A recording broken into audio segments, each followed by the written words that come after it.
Okay, so today we're joined by Stuart McConnachie, a race director for Ultra Trail Cape Town. Thanks so much for joining us, Stuart, for joining the Ultra Runner Magazine podcast and YouTube channel.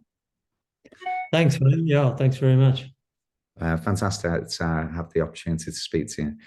So the Ultra Trail Cape Town, can you tell us a little bit about the event and how, when it was set up and why you felt that you needed to set it up? Yeah, sure. UTCT was started in 2014. It was actually started by Nick was the founding brain behind it. Nick Bourneman is he's still involved, but he's not as involved as he used to be. He was actually based in Hong Kong at the time, and he was from Cape Town, and he kind of had got involved in the community in Hong Kong, and how I guess the sport had blown up in Hong Kong over the last few years, and he was kind of asking, well, why isn't there a 100K race on Table Mountain? Because at that stage, trail running was happening here and had been for a while there, but there was no 100K race on Table Mountain. And yeah, so once he started putting his head towards it, and that was pretty much when I got involved. When early 2014, and then I guess October of 2014 was when we had our first event. And yeah, look, it was the goal was always to I guess to establish ourselves firstly locally, but always with an international flair. I mean, Cape Town has a natural pull for most people. So we knew that with the location and the destination, if we could establish a professional race and tick all the boxes, we were on a good wicket, as we say. Being a race director, it's a different ball game, isn't it? It's very intense. It's very difficult. How would you kind of describe it if somebody said, "What's it like being a race director?" Yeah, I think it is very intense, especially in I guess the 2 months before the building up towards the event, when things start to really I guess become serious. It's like, all those conversations you've had with various stakeholders, people, they all need to come together. And then obviously there's a responsibility of having 2,000 people out across the trails, on the mountain running, and trying to ensure that things go smoothly, which, I guess if you're honest, they may look like they go smoothly, but behind the scenes, there's always something going on. And I always kind of struggle with trying to enjoy the event as much as make sure that it runs smoothly and everything is going well, because we get one shot at this every year. But it's also important that we enjoy it, because if we stop enjoying it, then I mean, what's all of that stress for then? So yeah. There is an element of when everybody's home, safe, cross that finish line. There's almost like a bottle of Coke, and you're going, like it's Yeah. just you're happy now that everybody's home, and accounted for. But I guess the tracking has a massive impact on that as well. Just knowing where everybody is and that side of things. Sure, yeah. I mean, the technology does help. Yeah, but things can always happen, and yeah, you try not to stress about everything or worry about everything. Just kind of keep the windows closed until something happens, I guess, and then you deal with it. Because if you do over involve yourself, or try and micromanage everything, I think it's just too much. Yeah, it is. Yeah, and just delegating you know, the duties and kind of handing over certain things over to other people so that you're not taking it all on your own shoulders. That's a Yeah. huge thing, I'd imagine, over the years that you've had to kind of get used to. Yeah, I think there's like you said, delegation is a sort of trust thing, because you're trusting somebody sort of taking on something, and very often those people are volunteers. So you know, it's up to you to ensure that they are prepared, both in terms of what they've got to do, but also if something does go wrong, that they can just talk to you rather than try and troubleshoot it on the day. Right? You know, communication I think is so key in this space. Yeah, absolutely. The Ultra Trail Cape Town, I mean, it looks absolutely extraordinary race. Thanks so much for everything that you've done to put it together with everybody over the years, including Nick. The developments of the different distances, the UTCT, obviously you mentioned the 100K, but these days you've obviously got the 100 mile, you've got the Peninsula Traverse 55 kilometre, Table Mountain 35 kilometre, Explorer 23 kilometres. So you've got a wide range there. Can you talk us through those particular events, if that's okay? Sure, yeah.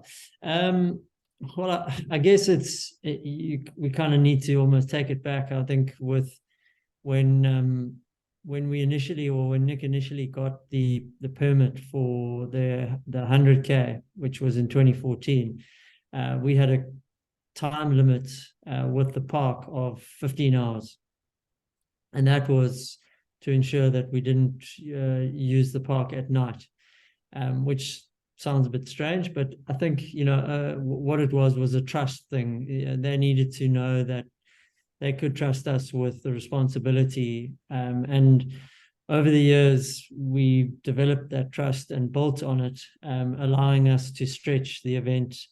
We obviously initially were in October, and then we moved to late November, actually the beginning of December, in 1 year, and that the park allowed us an extra 2 hours, so we had 17 hours for the 100K.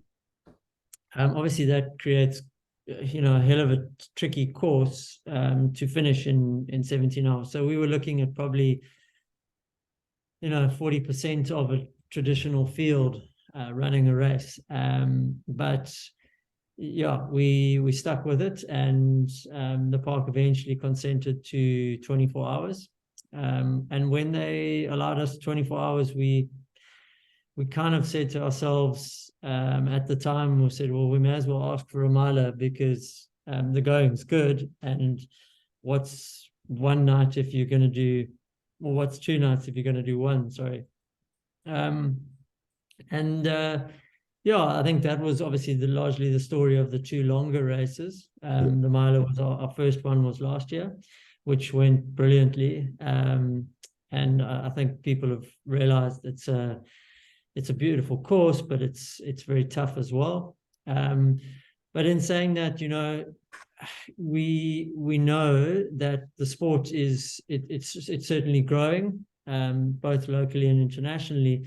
And we needed to attract and cater for shorter distances, and highlight those distances, so that we don't get caught in the ultra is everything kind of mentality.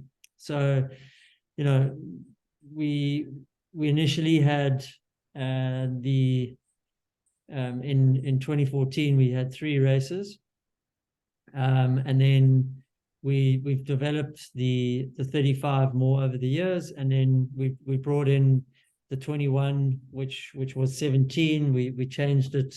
Basically, the Explorer, we developed that on the Sunday to have a bit more of a festival type of atmosphere. And then, yeah, then, you know, the 65 kilometer, which was always set up based around the fact that, you know, so many people were going to get cut off quite early on in the 100K race. We wanted to give them a reason to come and still have a race, So what we did was we allowed people who were cut off on the 65K, on the 100K, when we had 17 hours, to divert onto the 65K route, and then they could do that. So that, if you, say, for instance, flew from the UK and got bunted after 27Ks, it'd be quite a bitter pill to swallow. Whereas the 65, you could at least have a good day out, knowing that, well, I didn't quite make the 100, but at least I gave it a shot, and I could run 65Ks. So yeah, last year was our first year for the Peninsula Traverse, which was a 55K. And the reason we changed that was because we basically no longer needed that feeder race, or that 65 for the 100K. So, and it proved a massive success. I mean, we went from 200 runners in the 65 in 2021 to selling out 500 runners in 2022 on the 55K. So different routes, A to B. So just a bit of changing and stuff. But we kind of feel like we've got the formula now, and we'll probably settle on that for touch wood a few years, because every time you change something, as you know, regulations and rules stipulate that you need to revisit everything. So yeah. Yeah, no, it's such an abundance of trails as well. So they're all kind of very much unique in different ways, aren't they? Somebody might be there one year and take on a different race, and it's not the same as all the other distances, which is great to see. The ascents, what do you feel, if you to say to somebody on the 100 mile, the 100K, the 55, what type of races these are? What kind of do you have to be a mountain runner? Just to kind of give people a little bit of an insight into what to expect. Obviously, they can look on the website there and see that it's quite chunky on the elevation. But what would you say if you were describing a race to somebody that was unfamiliar with the area? So over the years, what we've kind of learned, especially from chatting to international runners, is that the courses are very technical. There's not a lot of open running, even though the elevation on the races is it's there and thereabouts. It's not 10,000 meters, say for the 100-miler, but our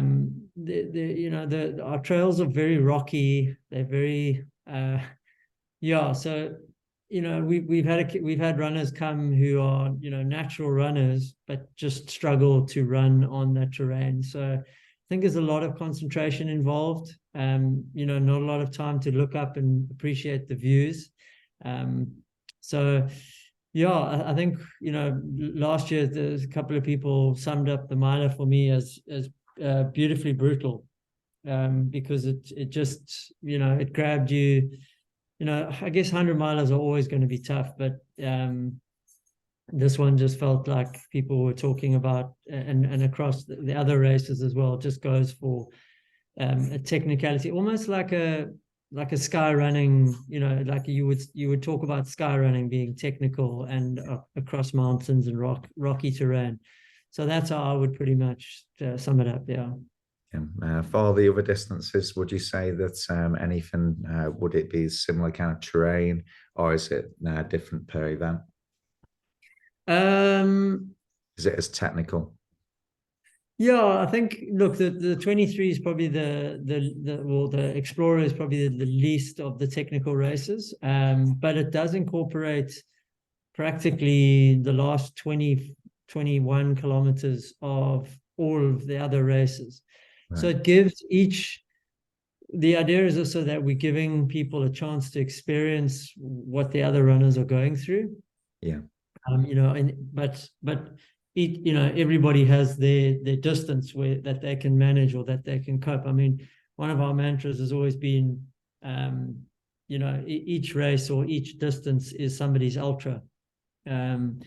And we wanted to honor the fact that, for some people, running 23 kilometers is a hell of a long way, and it's going to take them 6 hours. So, kudos to them. You know, they haven't got to that sphere in their or space in their body or mind where they're willing to run for 30 hours or 40 hours. I mean, you know, that's still, you know, it's a lot of people will still battle with grasping the concept of actually trying to do that, or even why would you do that? Yeah, I think that's an incredible thing that you've kind of opened the door with the other distances. Just you know, kind of saying, listen, you know, it's all abilities. It's not just one ability and you know, one type of runner that we're after. You know, so Yeah, it's very very good, and you know, it keeps us you know in the right place. You know, in terms of yeah, events organizers, doesn't it? yeah. Your international athletes make up approximately 35% of entrants from 55 countries. How does that Mm. feel, knowing that you've got such an international field? It's yeah, it's very special. I mean, it is. You know, we obviously very proud of our area. The community is great, and we take pride in obviously showing people from different areas around the world that, you know, we've got this amazing mountain that sits in the middle of our city that kind of splits it up, but allows you, you know, you can be pretty much most places around Cape Town, and you can get onto the mountain pretty quickly. It's an open access park, so you can access it from multiple different locations. And yeah, I mean, we were lucky. We can, without leaving Cape Town, you can, you know, run on hundreds and hundreds of kilometers of trail and not cover, you know, the same one you did the previous weekend.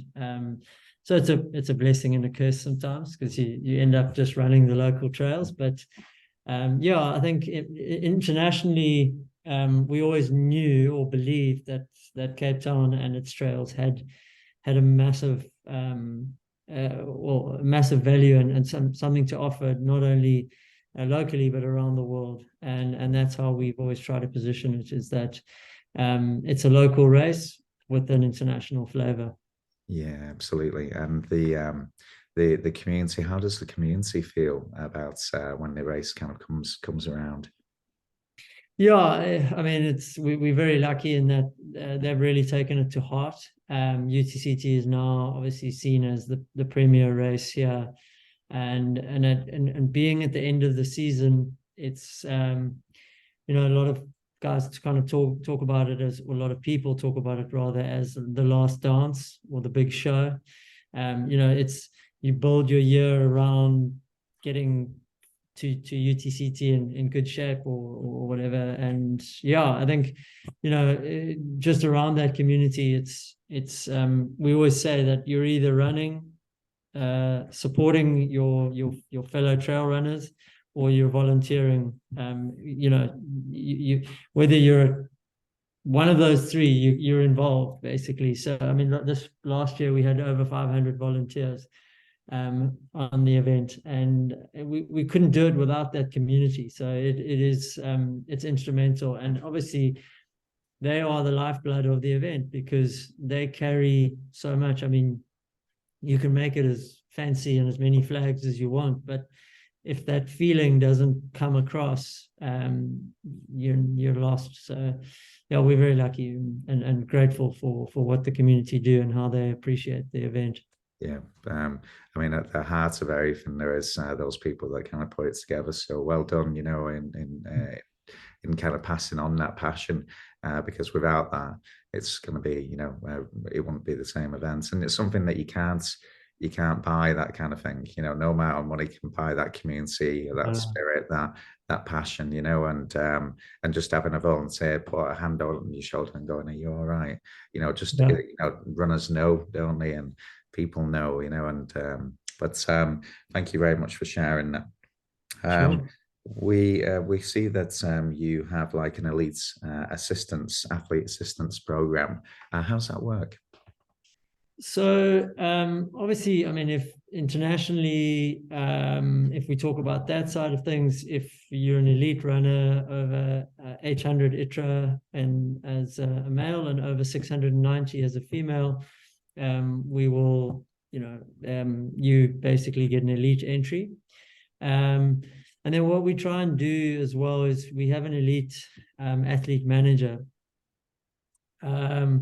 because we feel that there's, it's not only that, the elites are coming a long way, and it's, they've got to lot of times they're foreign language, so they've got to navigate all of that. But we wanted them to, just like anybody, have a good time, and be able to kind of use the trails, get on the trails, talk about the trails, talk about the community, all of those things, but also feel like that they were almost, being shown the off the beaten track kind of side of Cape Town, which, like as a tourist, you're always trying to peel back the layer of, like, what are the things that the locals are doing, and where are they going, and things like that, so we try and give them a good experience, a special experience. But in saying that as well, if we talk about locally, obviously we've got the trail runners, but in South Africa, we have a massive running community of road runners that are from generally previously disadvantaged communities, and they can't afford to necessarily run UTCT. It's for the miler, it's a 5,000 Rand race, which is it's a lot of money. So what we try and do is we allow, or we use that, we create a fund, and we try and support those runners. So I'll actively source comrades runners, for instance, guys who run 90 kilometers on road. As far as I'm concerned, running is running. Yes, there's technicalities to trail, which over time, we hope that we will bridge the gap between road and trail, and that these guys can go, well, I can run a trail on one weekend and I can run road on the next. But it's a big part of our commitment to, if we look at trail running overseas internationally, it's pretty lily white. And if you look at it, if you look at road running, it's almost the opposite. It's dominated by the Kenyans and Ethiopians and on the track and stuff. And we feel like, because of comrades, we know that there's a massive community, or there's a group of runners. On the comrade start line, there can be 50 guys who can win that race. So if we can get 10 or 20 of them or 30 of them to come and run UTCT, it's going to make it a more competitive event, but it's also bridging that gap of, like, hey, we can possibly unearth the next superstar. They ran UTCT, and then the next thing, it's an opportunity to go race overseas, because there are other organisers who can afford to support these guys. So yeah, there's looking after international elites, but there's also a growth development side that we're very cognizant of here in South Africa, which we have to look after, which we do look after. That's great to hear. That's absolutely great to hear. Wonderful. It's really, I appreciate kind of that side of things, and getting a full view and better perspective on that, which I'm sure all of the listeners will as well. And not only that, you kind of advise runners, you try and take some of the stresses away from the actual race day by runcation. So you give a bit of travel advice. Yep, cool. Yep. No problem. So you give some travel advice. So you've got runcation as well, and also payment plans. Yeah. Runcation is run by a friend of ours, Lance Wynn, who actually, he was super involved with UTCT and with Tuesday Trails, which is the big trail running community down here. And it was a way of, exactly like that, we can afford to look after a few elite runners, but how do we make it easier for people to travel to Cape Town, to South Africa, to feel like it's not a corporate travel agency. It's a custom kind of connection to the community. And Lance knows the community. He knows where to stay. He knows how to get support runners for you, or crew for you. So those are all the little extras which Runcation look at, and have allowed us to focus on the event. And for people who are coming to race to go, okay, well, these are the things that I need to do. So how can I do those things? And then we just say, talk to Runcation. They're our travel partner, if you want to call it that. And we try and make it as clear as possible that it's not just simply a booking agency where you're going, okay, this is a hotel. You can go and do that yourself nowadays. This is a customized agency that works at going, okay, well, you've got a family of yourself and your partner and 2 kids, for instance, and you want to go on safari afterwards, or you want to go up the garden route and you want to do certain things. Lance can advise you, or Runcation can advise you on how that works, what it looks like, where are the best places to go. So yeah, again, it's a small part that plays towards making UTCT feel less of a big event, that it's a community that cares, basically. Yeah, absolutely. I mean, it takes stresses away from the runner, and it also takes stresses away from you guys as organisers. So it's fantastic. Really nice to see that side of things, because it is actually quite rare to see that. So really fantastic on that side of things. How does it feel seeing the events unfold every single year? Sure. Yeah, it is amazing, truly. Like I always say, that when things start, it's a relief, and then the week after, when everybody's kind of posting about it and talking about their race and how they had an amazing time, those are our medals, because we work throughout the year pretty much, trying to build what we want, or what we would expect as the best experience.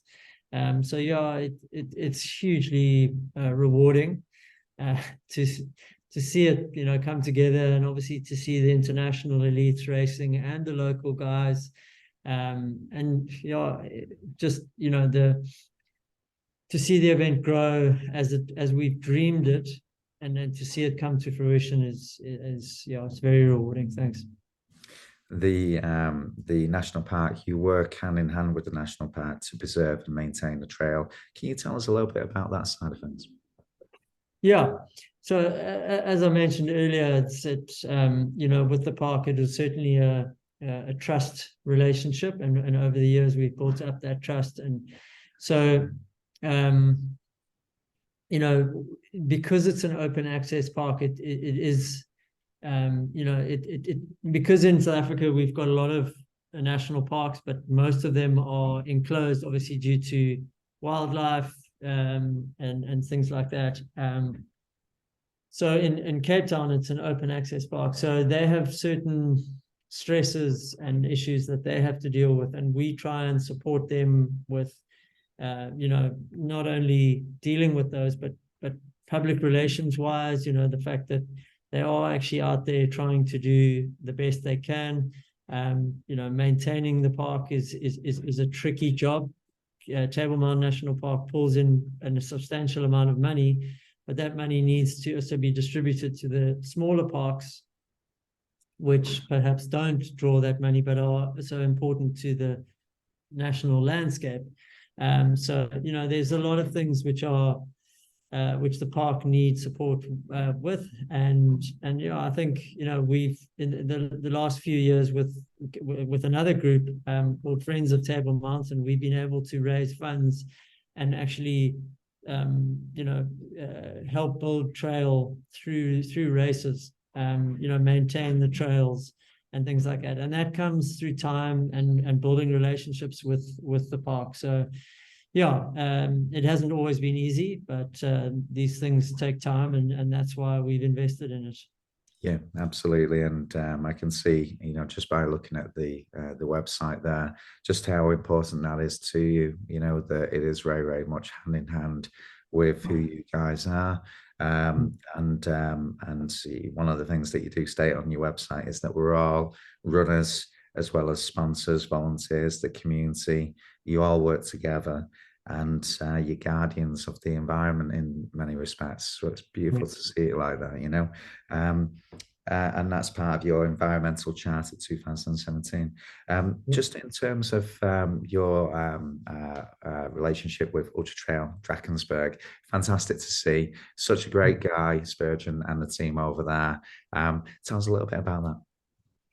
Yeah, I think UTD is it's an event that's very close to my own heart, and I think locally, if you if you look at South Africa, you probably talk about two mountains or two mountain ranges.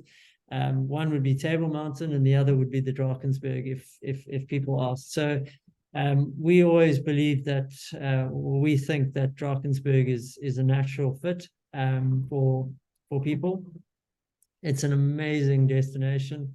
It has some very big mountains and some beautiful trails, very kind of different trails to us. And Spurgeon's built the event over the last 5 years, I think it is. And kind of got to a point where he needed to make an investment or step up. And yeah, we chatted about it, and we came up with a plan, that we would basically, take over most of the responsibilities, but Spurge would remain as race director, and hopefully together with Spurge's passion for the community, for the area and the community, and the connections that he has, and in our experience with building other facets, we can work together to elevate UTD to, somewhere up towards where UTCT is at the moment. Yeah, it's fantastic, a really exciting time because it is such a beautiful area, and yeah, just such a, and it's Spurgeon. You can tell just how much he, it's part of him, and yeah, I think it's great to see you guys working together on that, and just to kind of give people an idea, you've always helped him a little bit, in terms of volunteering and things like that over the years as well, haven't you? Which is fundamental, really. So you've got that understanding, you know who he is and what the race is all about. So it's fantastic to see. Well, Yeah, thanks so much for sharing your story today, and yeah, really a big privilege for us. yeah, What a absolute privilege! And some of the things that you say, it's just like, that's how I feel, but I've never yeah. put it like that. It really is, Awesome. Like the medal, it is, your medals well after that, it's like Mm. when the dust has settled, everybody's okay. And, and you can kind of go, Yeah, so yeah, yeah, exactly. it's pretty No, cool. it's been a pleasure. Thank you. And good luck with everything on that side. And yeah, if Uh, you ever feel like traveling out and running one of the races, let us know. I'm sure we yeah, can absolutely. make that. And equally, if you ever fancy something, a bit of a change, bit of rain, Yeah. you're more than welcome to pop up. No, yeah, absolute pleasure. Thank you so much. If I've got any questions, any gaps, I'll ping you Yeah. something over, but I'll send you a quick email just to summarize. But thanks so Okay. much. Really No appreciate it. problem. Anytime. Thank you, Stuart. Happy to